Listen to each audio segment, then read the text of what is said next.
Brad. Thank you. It is my pleasure this morning to introduce to you Katherine Tyler Scott, who is managing partner of, is it Ki ThoughtBridge? I meant to ask you, Ki ThoughtBridge, which is an organization that does all kinds of things, among which are conflict resolution, change management, negotiation, organizational assessment, leadership development, but many other things.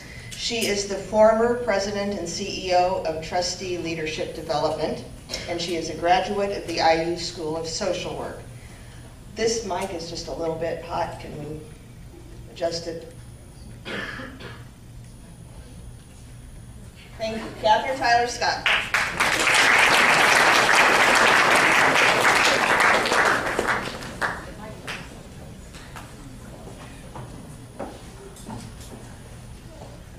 Thank you, Jeanette.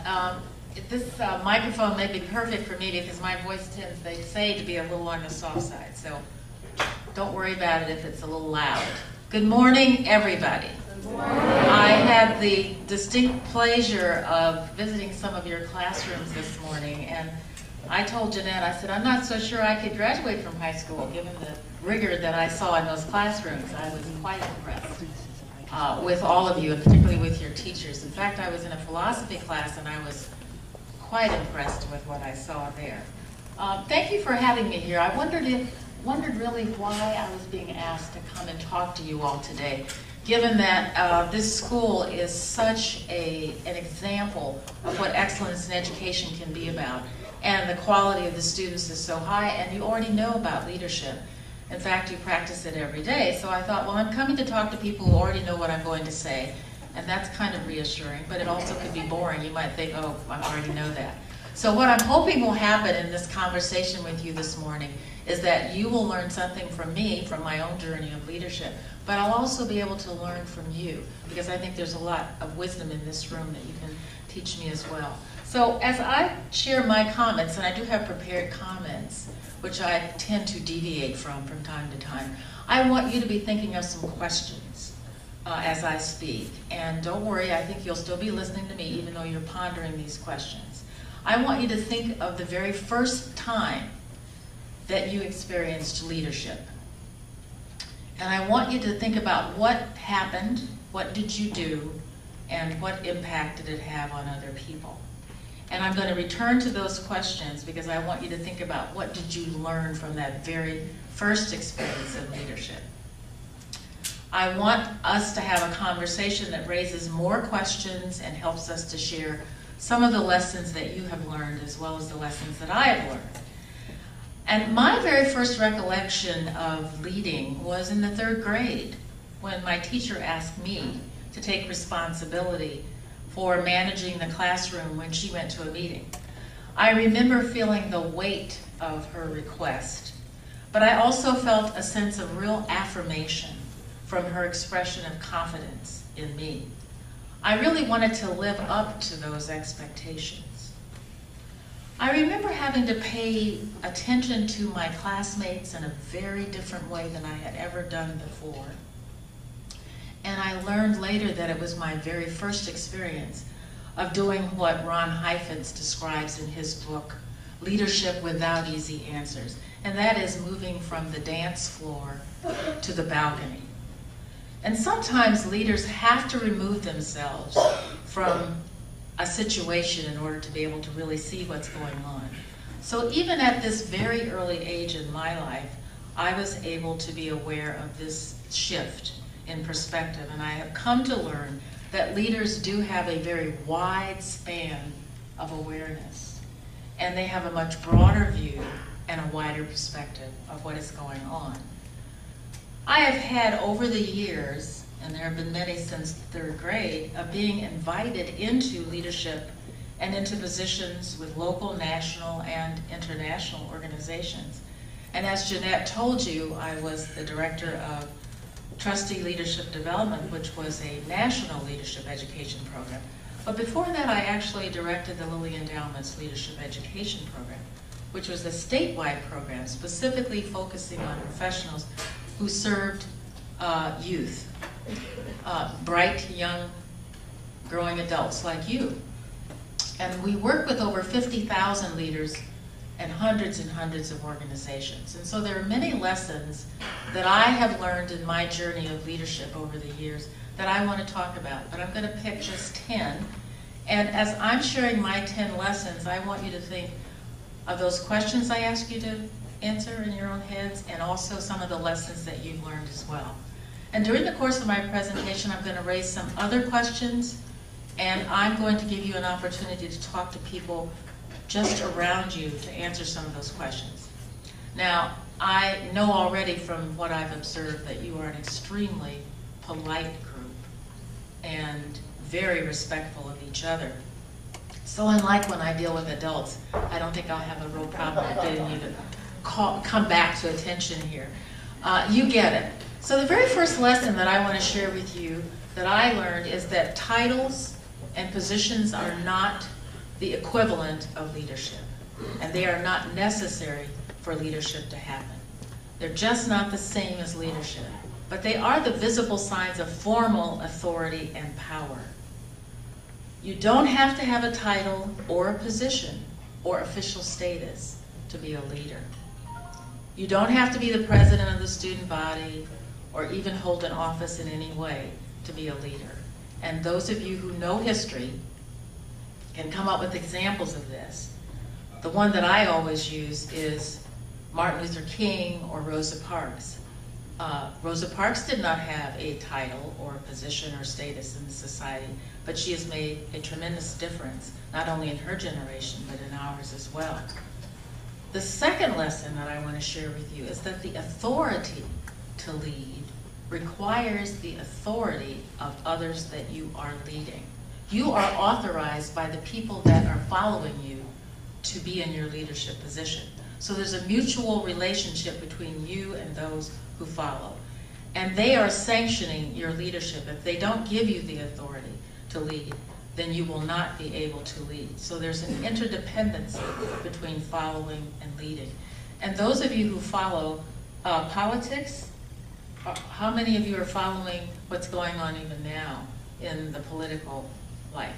Several of you. Well, I want you to pay attention in the coming year because we're going to be electing President of the United States. And you can see now that in the debates, those people who are being authorized by the voters are the ones who will end up running for that office. And eventually the person selected will be that person who is authorized by our vote.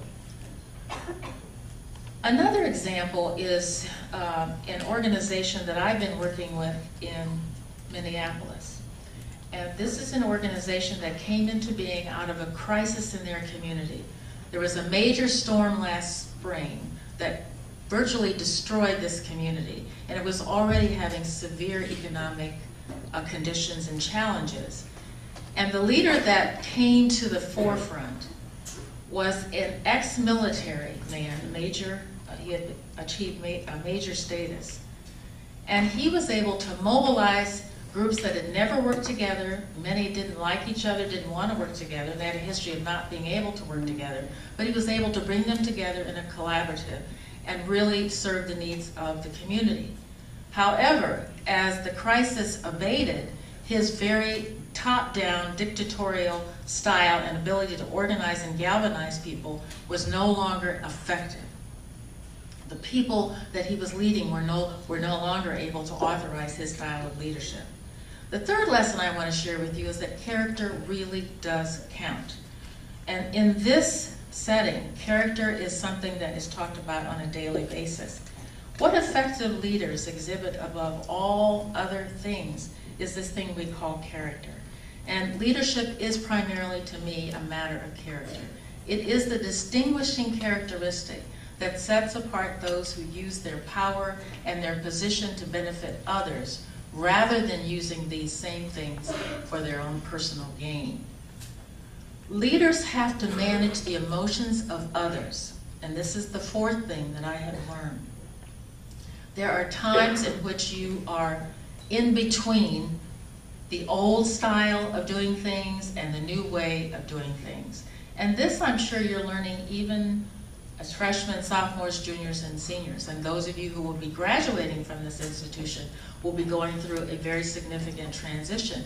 And when you're in that in-between time, emotions about the change will occur. Leaders understand not only that individuals have an emotional state that they have to tend to, but organizations have an emotional state as well. And they can't do this very well if they aren't in touch with their own emotions, and if they don't know which attributes of theirs are abilities and which ones are liabilities. I think that leaders who are out of touch with their emotional selves end up doing harm to others. Not intentionally. In fact, in the healthcare field, there's a term for this, and it's called iatrogenic. It's the intention to do good, but the impact is to do harm. An anxious group or an anxious population does not feel psychologically safe with leaders who have no self-control and no ability to manage their own emotions or their own anxiety. And this isn't about being perfect, because leaders are human beings, but you must be authentic and real and able to manage your own emotions. As you watch the presidential elections and the debates that go on next year, I want you to think about who are the leaders that are most capable of managing their emotions, but also the emotions of the people that they have to lead. Now, a lot of the work that I do at Ki, or as some people call it, Ki ThoughtBridge, involves the ability to manage change. And change is very inevitable and constant, and it's definitely going to create an emotionality in groups. After a presentation at the Harvard School of Education, we received a call from one of their attendees, and it was a young teacher just starting out in a new position of administration in their school. And she said, you know, we have just lost a leader that was here for 35 years. He was the founder of the lower school. And we have a new leader who just got here 2 months ago. In addition, we have 2 long-tenured staff who are recent appointees to new administrative positions as well. And she said, you know, here at this school, we're very close. We're like family here. We like each other. The school is highly regarded. Our staff is excellent. Our parents are supportive. We really have a great thing here. And I was beginning to wonder why she was even calling us. And I said, well, what is it that you think you need? She said, well, I see some changes coming that are going to affect us and affect this culture. And I think it's not going to be easy. Now, this was a stable, healthy, prestigious, and successful school, much like this one. And they wanted it to remain that way. And I was quite impressed with how well this young leader was able to anticipate that even in a non-crisis situation, leadership is about anticipating what might happen when change occurs and equipping leaders with the skills and the tools that they need to manage change. Another example is in a community that was embroiled in conflict. We are often called into communities that are fighting with each other, and we've been working with organizations that spend millions of dollars in litigation fighting with each other over issues. Sometimes it is about education, but often it's about other things as well. So one of these communities that we were called in to help was already hard at work trying to get rid of the superintendent of public schools because he wanted to change the curriculum for reading. And the research had showed that the curriculum he wanted to use was far superior to the one that had been in existence. But the one that the school had been using was the product of a local business, and the political consequences of not using the curriculum proved to be very, very great.